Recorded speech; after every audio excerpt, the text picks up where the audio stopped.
Good morning, everybody. I'd like to introduce myself. My name is Patrick. I sometimes work here. No, I've been gone for a little bit, but I am really glad to be back. It's been a little busy couple of weeks, but glad to be here. I've been following along with the sermon series. Kind of really enjoyed what Dale and Bruce have had to say about mental health and faith. It's a topic that I think we think about, but or maybe we don't know that we think about it, but we are thinking about it because we're Christians. We struggle with mental health. But I don't know that we talk about it too often. But just a couple things. I was gone for the whole time when they did the big let's raise some funds to send over to the country of Turkey. When Presley got up here and said, we did a turkey fundraiser, I was a little confused.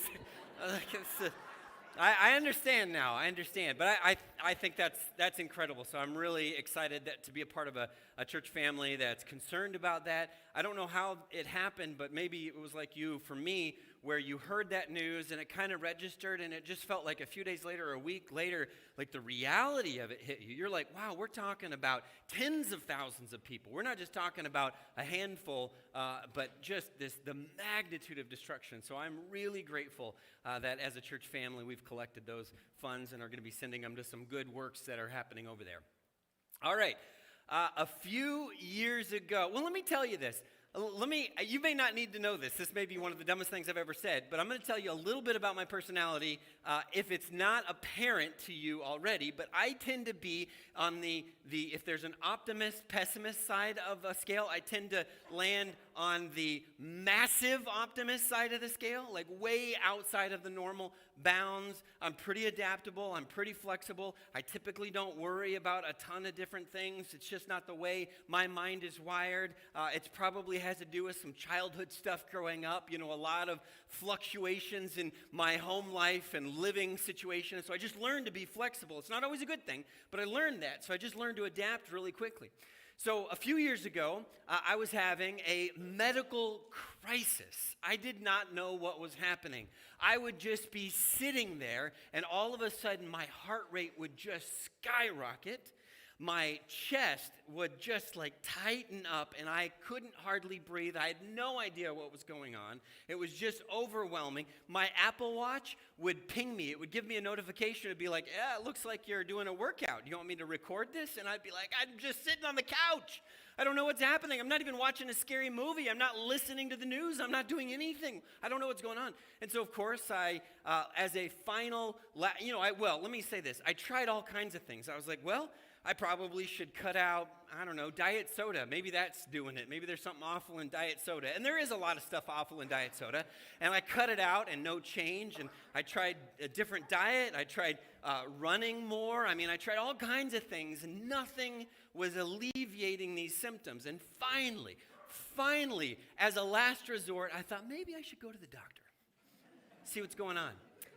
Go to the doctor and they do this battery of tests. They do, sir, you're supposed to come up for an annual checkup every year and you haven't been here in 40 years. And I'm like, that's just how I'm wired. Sorry about that. They did all the stuff and everything was fine. And they said, they asked me, of course, to tell me my symptoms. And I told them what was going on. They're like, they gave me what looked like a bulletproof vest. And I had to wear it for 24 hours. Have you ever had this? You know what I'm talking about, some of you? And what it was supposed to do was supposed to monitor my heart and all this. And so I wore the thing. And, of course, nothing bad happens while I'm with the doctor. Nothing bad happens while I'm wearing this stupid bulletproof vest. It's all I feel like the doctors are thinking I'm making all this up. And so finally, I go back. I turn the vest thing back in. And the doctor said, have you considered that it's psychological? He said, these are classic symptoms of anxiety. And I said, you must not know me, sir. I am not an anxious person. I'm not wired that way. That's not my personality. And he said, do you have any stresses in your life? And I was like, nothing that I can't handle. I got this. Nothing more than anybody else. And he said, maybe consider seeing a therapist. Therapist? I don't need a therapist, but all right, if it make you happy and make my wife happy, okay. So I go to a therapist, and the therapist, wonderful, wonderful person, she asks me, do you have any stresses in your life? And I'm like, no, not really. Kids, family, foster kids, work. Sometimes I feel like I'm drowning and my life's spinning out of control, but other than that, I feel like I'm doing great. And the therapist, after several sessions, says, you have what we call generalized anxiety disorder. And it took a while for me to wrap my mind around that reality, that what I was experiencing was something that was happening in my brain, and my body were not on the same page. And it took a while and some good therapy and just, figuring all that out. But it was a while to kind of work all that out, to come to terms with these ideas. My conscious brain was rationalizing everything, saying it's fine. And my body was saying, no, it's not fine. There's something going on. And immediately when I was writing this, I was thinking about this particular meme that I've seen. I've got it up here. But this was basically my brain. I was like the dog sitting in the fire, and I'm just sitting there. This is fine. It's fine. It's okay. No, it's not okay. It's not okay. My body, my subconscious was ringing the alarm bells. Mental health and the Christian life. It's the series we're in, mental health and the Christian life.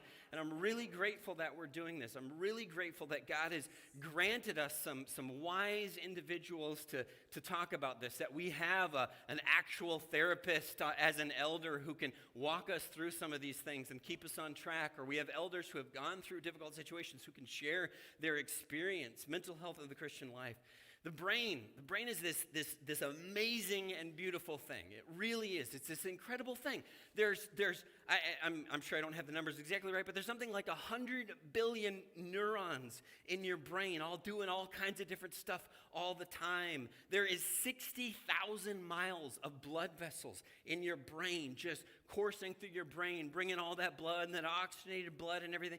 All this amazing stuff that's going on. You would need, I read this week, you would need about a trillion laptops to do the same computing power that your brain just can do like that. It's amazing. It's this wonderful, amazing, beautiful thing. But the brain is also weird and wacky. I have lost my car keys that I'm holding in my hands, and I've searched high and low for them. Honey, I cannot find them anywhere. What are you holding? Some of you have lost the glasses that you're wearing, that you're looking through. Where are my glasses? I know I put them here. Your brain is not always working with you. Your brain is not always on your side. Have you ever done this? I've left work, I've left here to go pick up my kids at school, and then found myself walking into my living room thinking, man, it seems like there was something I was supposed to do, and my kids are calling from the school. My brain just was like, I got other things I'm going to focus on and worry about and think about today. And the brain is occasionally unhelpful. Sometimes your brain won't let you sleep at night because of something that you said or did 20 years ago. 2 a.m., bing, remember that? You felt so stupid, and you still feel stupid about saying that. I'm going to lay here for hours thinking about this thing that I have no control over. Or maybe your brain is like, hey, Patrick, it's a little cloudy, it's a little cold outside, so let's just feel hopeless and purposeless today. We're just gonna ruminate about all the bad things. No serotonin for you today, Patrick. Or how about this? I have all the symptoms of anxiety, but my brain is trying to convince me that I don't have anxiety. Our brains aren't always helpful. So that's why we called this series The Struggle is Real. That's why we called it The Struggle is Real. As a species, we don't have a really great grasp on mental health. I'm not just talking about Christians, although that's particularly true, and we'll talk about that in a second. But as a species, we don't have a good grasp on mental health. Like since we were kids, and we wanted to eat ice cream and French fries all day, we had some authority figure in our lives say, no, you can't do that because that's bad for you and you won't like the outcomes, and here, have this banana instead. Since we were kids, we've had that behavior modeled for us. Or since we were kids, we were thinking, no naps ever, I never want to take naps. And then an authority figure said, actually, you get pretty cranky when you don't take naps, so we're going to go ahead and lay down for a while. Since we were kids, every time we scraped our knee, we had an authority figure say, okay, we need to clean that up and make sure it doesn't get infected, and I know it's going to be a little painful, but we'll get it cleaned up and put a Band-Aid on it, and we'll kiss it, and you'll be on your way. We've had those models for how to handle those situations, but it's not been well modeled for us how we handle mental health struggles, whether in the world or whether in the church. It's just not been modeled well when we're struggling with these symptoms, how we deal with them and what goes on and how we come back from that. And it's getting better. It's definitely getting better, but we haven't had those. So real quickly, as we begin this conversation, 3 things I think we should teach our kids about mental health. And I think this is true for everybody. This isn't just church truth. This is truth. But for everybody, you should teach your kids, and we should remember ourselves that the mental health struggle is real, even when you cannot see it. Even when you can't see it, it's real. I mean, this is certainly true for other people. You know, when you get annoyed at somebody's behavior, like what in the world are they doing? If we could just stop for a second and realize that they may be going through something up here that we're not aware of, that's causing them to make some of these decisions, these choices, these behaviors, maybe it would give us a modicum of patience. Mental health struggles are real even when you can't see it. It won't show up on an x-ray. It won't show up on a blood draw. It won't show up if you wear a stupid bulletproof vest for 24 hours. It just won't show up. It's not always obvious for us. Even to us, it's not always obvious. Sometimes the people that really love us are like, hey, I really think you should see somebody. But to us, mental health struggles are real even when you can't see it. Mental health struggles are real for everyone. This is a big one because some of you are probably wired like me, and you're sitting here thinking, yeah, some of those weak-willed people who don't know what they're about, maybe mental health struggles are for them, but not for me. I would never need to see a therapist. I would never need to take medication. I would never need to make any adjustments to the way I think and what I do. Now, well, let me tell you, that is a lie your brain is telling you, and we're going to talk about that in a second. Recent CDC data said about 50% of Americans will have some sort of mental health episode in their lifetime where you're doing things and thinking things and behaving in ways that you can't quite explain. There's something misfiring going on up here, and you don't know what's going on. In fact, I saw this. I was looking up anxiety disorders because I wanted to describe it well, and I found the Mayo Clinic, anxiety disorders, when to see a doctor. See your doctor if, check out what it says. See your doctor if you feel like you're worrying too much. Oh boy, right? That's all of us. I mean, that's everybody. And it's interfering with your work, relationships, or other parts of your life, or your fear, worry, or anxiety is upsetting to you and difficult to control. I mean, that's everybody is what the Mayo Clinic is saying. Now, do you all have a generalized anxiety disorder? I'm not suggesting that. I'm just saying that the mental health struggle is real, and it's real for everyone. It's real for everyone. It's something that we all have to deal with. This is important. Mental health struggles do not care if you're rich or poor. They do not care if you are the picture of health or you could lose 50 pounds. They do not care if your house is spotless or it's a disaster. They do not care if you get straight A's or straight F's. They do not care if you've had an ideal childhood or if you've had a traumatic one. They do not care if you live on a tropical beach or the frozen tundra. Mental health struggles are real for everyone. They're real for everyone, and it's so important that we understand that. But mental health struggles deal in lies. This is really valuable for us to hear. Mental health struggles deals with lies. This is the problem with our brains. Our brains are a pathological liar. Your brain, your own little gray matter in your head often traffics in lies. Tell me if these sound familiar, if you've wondered about these things, even for a time, even if you could talk yourself out of them. Tell me if any of these sound familiar. Something is wrong with me. I'm the only one who struggles with this. People would not love or accept me if they actually knew what was going on up here. I will always feel this way. People would be better off without me. I would be better off without them. Mental health is a liar. And this is really valuable. We're going to talk about this in more detail in just a second, but it is a liar that is trying, and it's a convincing liar.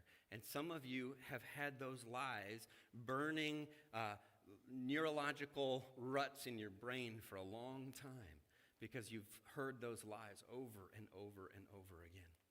So what we're going to talk about today, the mental health struggle we're going to talk about today is the one I introduced at the beginning, and it's anxiety. Anxiety. When my oldest was in fourth grade, they had to do this presentation for their class, and they had to pick a historical event, or maybe they were assigned it, I don't remember.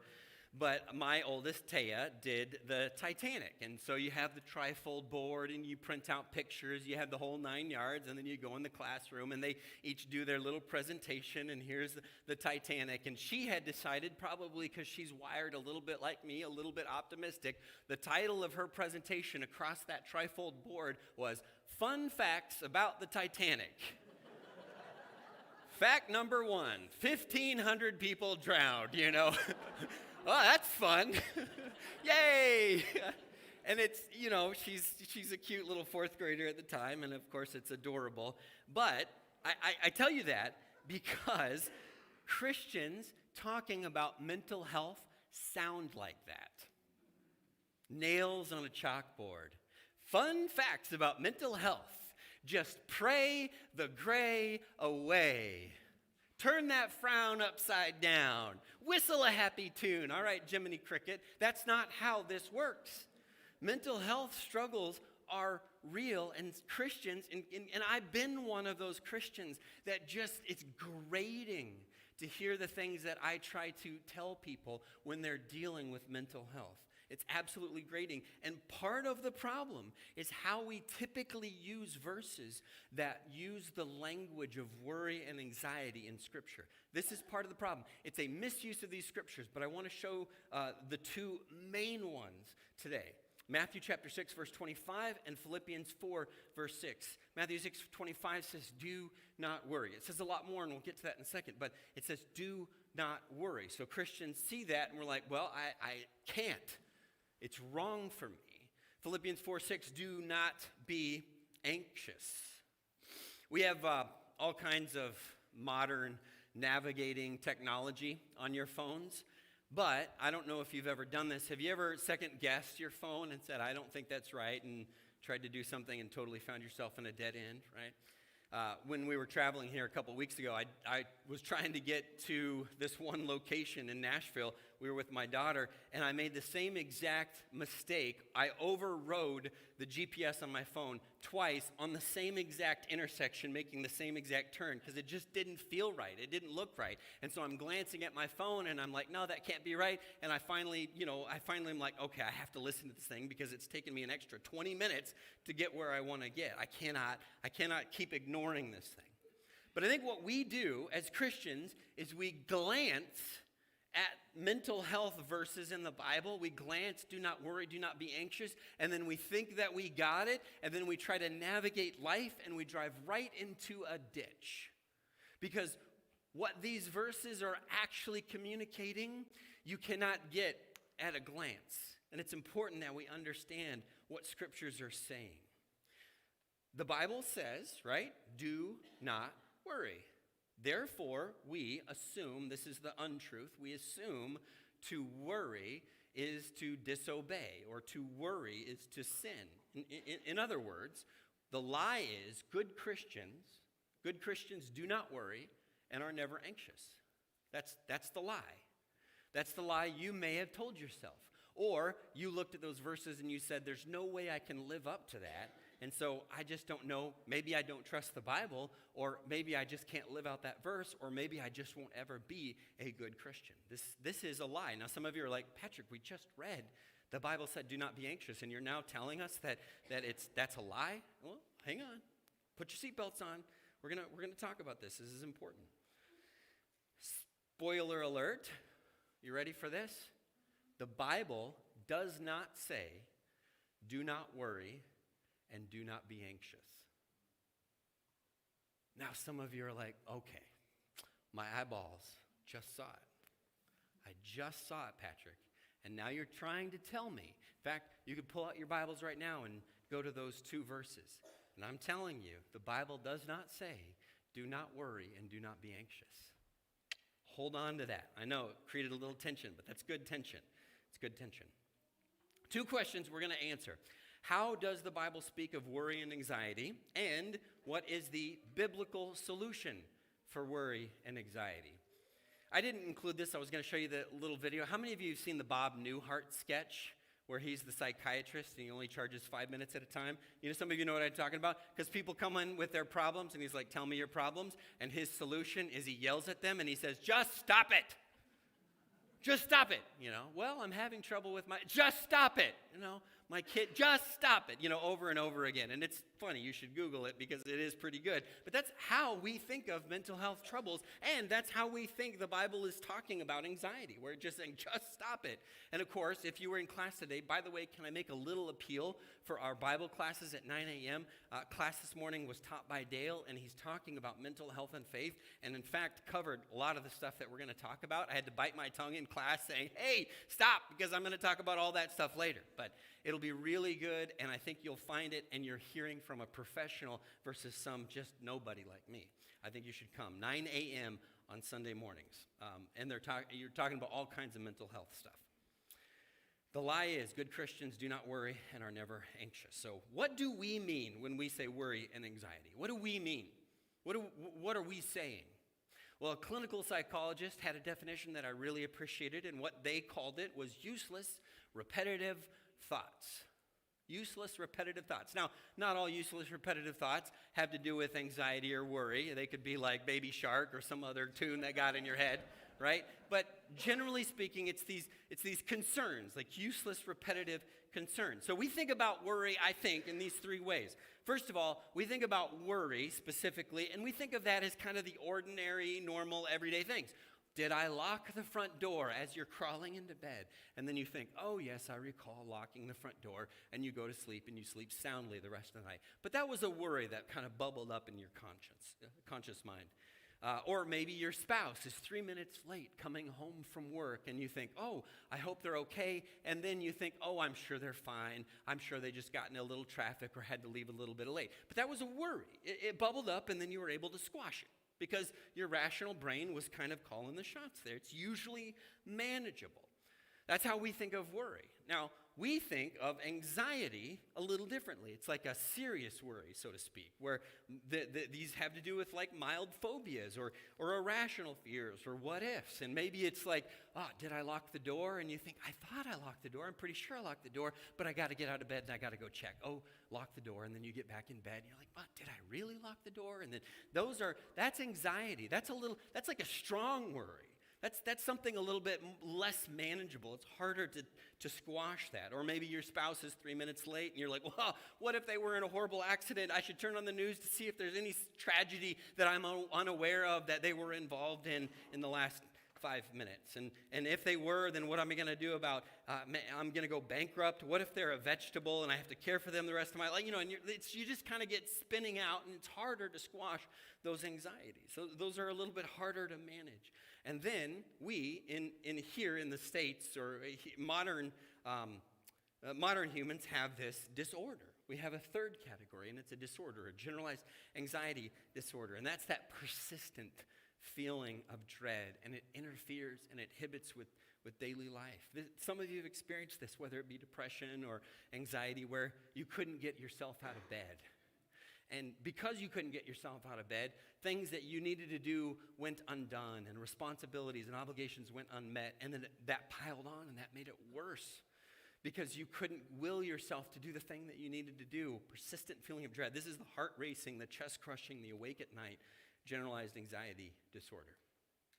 So that's what we mean. That's how we categorize these. What does the Bible mean when it uses the word worry and anxiety? What does the Bible mean? Well, first of all, this is probably helpful. The word worry and anxiety or anxious in the Greek language is the same word. The translators were trying to be helpful by mixing it up a little bit, but it's the same exact Greek word. Same exact word all throughout Scripture when you're talking about worry and anxiety. So they're not differentiating between levels. They're just using this one general bucket. But the word literally, this is interesting to me at least, it literally means divided thinking. Divided thinking. So Matthew 6:25 says, take no divided thoughts. Or Philippians 4:6 says, take divided thought for nothing. So you can see why they reworded it. It's a little goofy, the syntax there. But it's a little bit like texting and driving, which none of you do, right? When you, well, maybe I should say this, Back in the 90s, when I learned to drive and there was no temptation from your phone, it was a lot safer, right? It was so much safer because we weren't distracted drivers back then. There's a really good video about this, but of a guy trying to drive, and he's trying to change a CD, and he pulls out his big, huge CD case, and he's fumbling through it, and he's pulling this one out, and he's putting this other one in, and it was so much better in the 90s. Or when you had to navigate somewhere, you didn't have your phone telling you where to go, but you had to print out full-size MapQuest sheets of paper, multiple sheets of paper, and you're trying. Yeah, it was way better in the 90s. We weren't distracted at all, right? The tiny little writing. And if you missed your turn, you were done for. It couldn't reroute you. Much, much, much safer. Paul and Jesus in these passages are saying, don't take up divided thought. Don't take up divided thought. We here do not worry, and it translates a little differently, but what they're saying is don't take up divided thought. It works like this.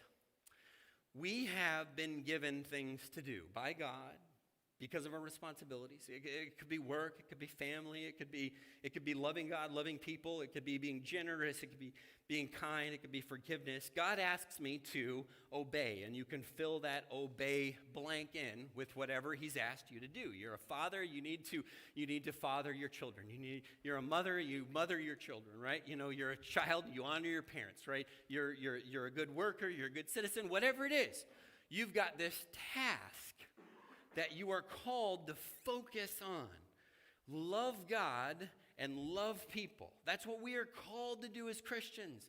We are called to do that, and if the people are our family, wonderful. If they're our friends, our neighbors, if they're our coworkers, we're called to love God and love people. That's that piece. God tells me to, and then you specify it. That's here's what I am called to do. This is how I love God and love people. The problem is sometimes we take up these divided thoughts. Well, yeah, sure, God tells me to love people, and in this situation, that person needs generosity, but what if I give to, see, this is the divided thought, you ready? What if I give to them, and then I don't have enough for myself? I know what the task is.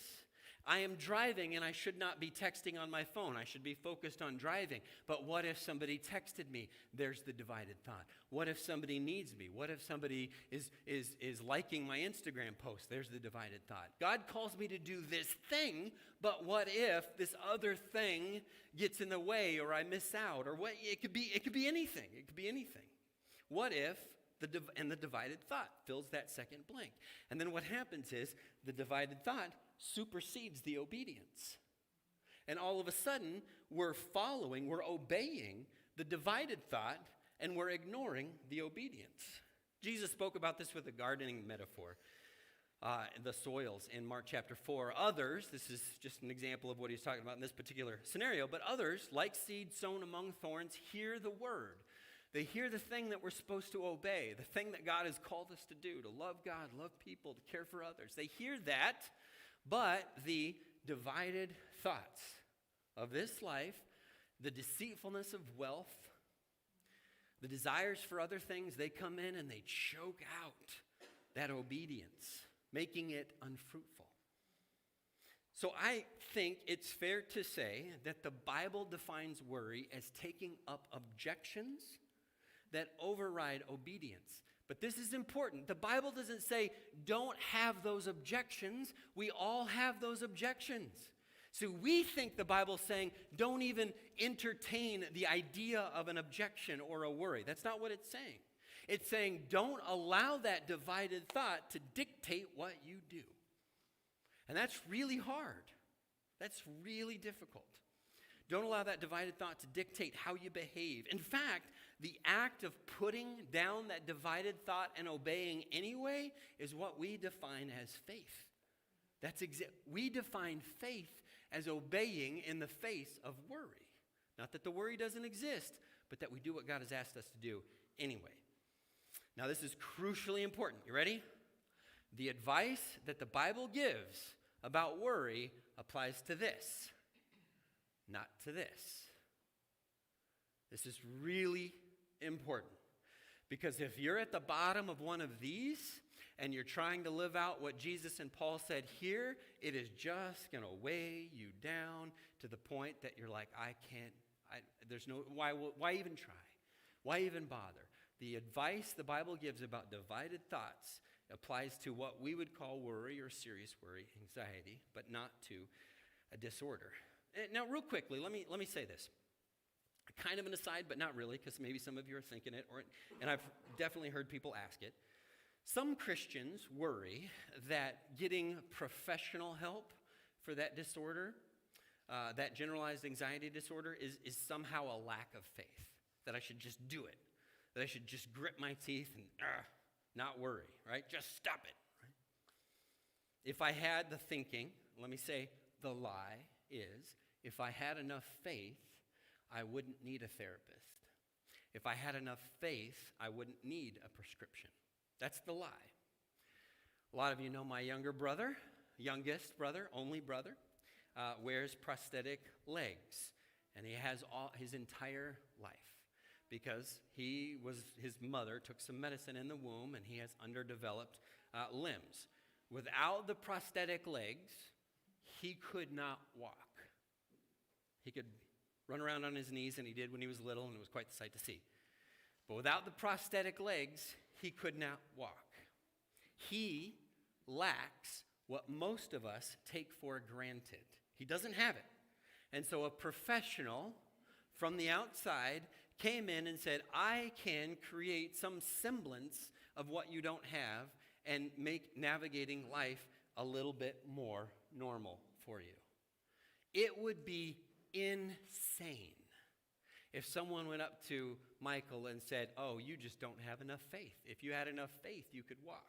And people have tried that. But it's insane. It's a misunderstanding of how that all works. It is totally fine for Michael to wear prosthetic legs. Now, this is an element I'm a total nobody. So talk to a professional. But if your brain is not doing the things that normal brains can do, and you need outside help or medication to do that, I cannot for the life of me understand why we would get confused about whether or not it was okay to do that. If you had a professional person in your life saying, here's what I think you need. Now, I understand some people are like, well, yeah, but we medicate this stuff over here. I get that. I get the problem. But I just want people, especially people in this room dealing with this, to understand that it is not a lack of faith in God, that they have something, and maybe it's even an external stress that needs to change. There's all kinds of things you could talk about. Talk to a professional. Don't listen to your preacher. Talk to your professional. But I want people to understand that there is no reason in the world, there's certainly no reason in the Bible why we couldn't see a therapist or take medication for a chemical imbalance or some other mental health struggle that we've been diagnosed with. All right. What is the Bible's solution to anxiety and worry? Remember, mental health is good at lying, so let me ask you if you hear yourself, your own thoughts in these cognitive distortions. And I'm going to be a little honest right now, maybe a little vulnerable, because these are things that I have thought when I'm at my lowest. And they're cognitive distortions. They're lies. I made a parenting mistake with my kids. I've done it many times, but I've done it. And my cognitive distortion is, I have messed up my children forever. I'm a terrible parent. That's the lie. That's the lie I've told myself. Here's another one.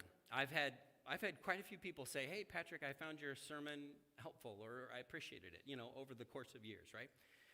But sometimes when I'm at my lowest, I can think of a time when one person told another person that they thought my preaching was juvenile, and they didn't even tell me, but that other person that they told me. And I sit there sometimes at night and I think, man, is that true? I've heard all the good things, but is that one negative thing true? It's negative filtering. Or how about this? It was a beautiful day outside. I should have been taking advantage of it, the sun, the vitamin D, but I felt hopeless and purposeless, so I stayed in bed all afternoon. I am such a waste. I can't imagine I will ever feel any different. Or how about this?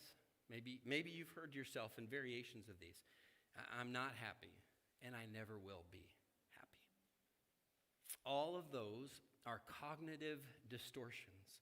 They're actually categories that cognitive behavior therapists will talk you through and say, oh, you're using this lie there. You're using that lie there. You're all or nothing thinking, black or white thinking. These are the distortions you've bought into. But they're your brain telling you untruths. And so if your brain is telling you untruth, then what do we need instead of that untruth? What's the biblical solution for anxiety and worry? To move away from that untruth and to fill our minds with truth.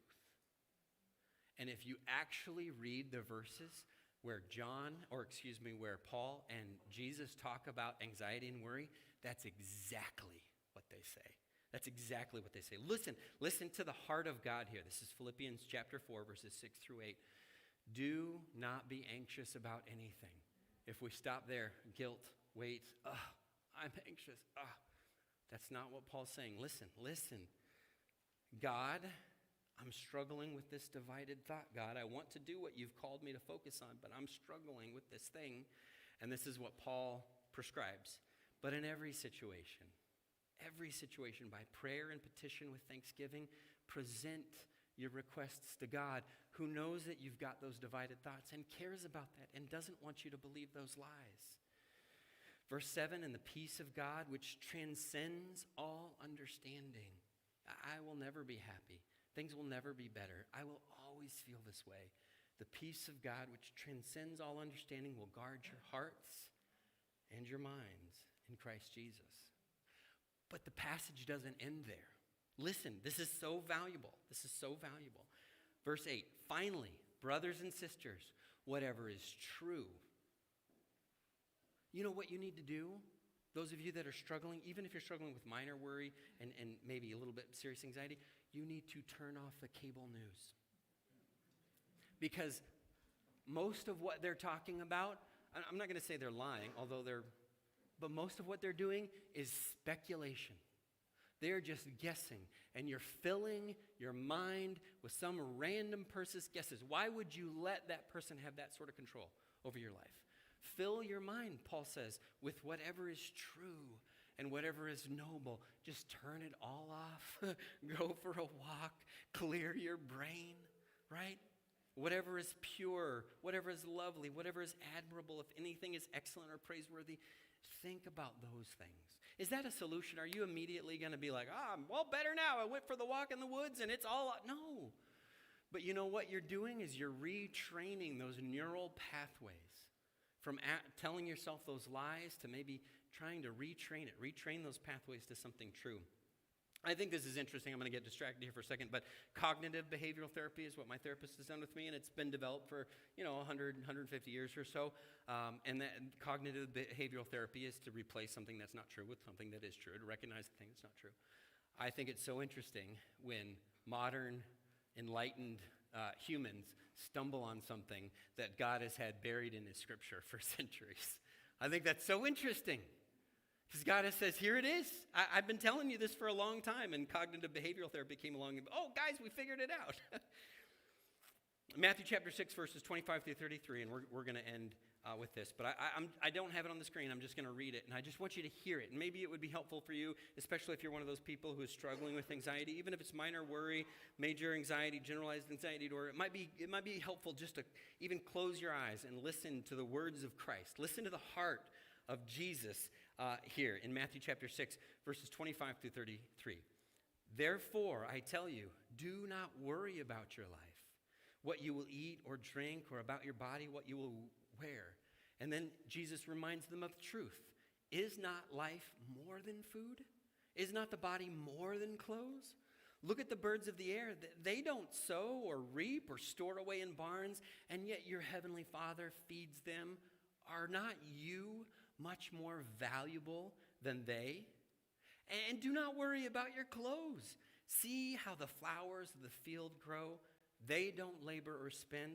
Yet I tell you that not even Solomon in all his splendor was dressed like one of these.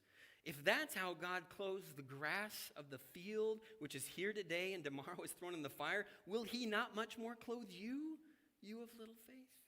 So do not worry, saying, what shall we eat, or what shall we drink, or what shall we wear? For the pagans run after these things, and your heavenly Father knows that you need them. But seek first his kingdom and his righteousness, and all these things will be added to you as well. It's so good. That's so true. He's saying focus on the thing God has tasked you to focus on. Don't take up those divided thoughts. I'm on a little personal journey of not using my phone. I didn't even mean to bring it up here, and here it is. Oh, I got some text from you. That's very nice. But this happens all the time, where I'll be sitting at home and I'll have a millisecond not to think about something, and my muscle memory just does this and opens up social media. I'm not consciously doing it. I'm just like, boom, there it is. Oh, I got more text. Thanks you. Oh, I've got my sound on. I'm going to turn my sound on. If you want to text me, feel free. That would be great. It's on now. My muscle memory just does this. And so I have to constantly say, what are you doing, Patrick? Put it down. Pick up a book. Talk to your family. And then muscle memory. Oh, man, Patrick. Patrick! This is exactly what we've got to do with worry. We have got to continue. You're not a sinner because you pick up divided thoughts, but we do need to put them down, to put them back down, to say, all right, that's not what I want to be filling my mind with. I know it's not easy, and you might have to put down a divided thought thousands and thousands of times. You might have to do that because that's how deeply ingrained some of those anxieties are in us. But we can do it. There we go. And you know what my heart just did when that happened? I was like, oh, who texted me? I'm up in front of all of you, and I'm like, oh, got somebody. So what about anxiety disorder? I'm going to wrap this up. We're done, but go to the next slide. What about an anxiety disorder? We need to be constantly reminded of what is true. For worry, anxiety, here's what we need to say about an anxiety disorder. We need the same thing, but with professional help. You just need someone to help you, like a professional, like a therapist. That's what you need. And don't be like me, where it took you way too long to figure that out. Because we're just wandering through life on our own. Why? You need to be reminded of the truth, but with professional help. The struggle is real. We're going to ask our praise team to come back up on stage, and they're going to sing as we close. And singing is a great way to rewire some of those neural pathways. So that could even help. Even just singing songs over and over again until something new is created in you. So let's go ahead and stand together. We're going to sing our closing song together.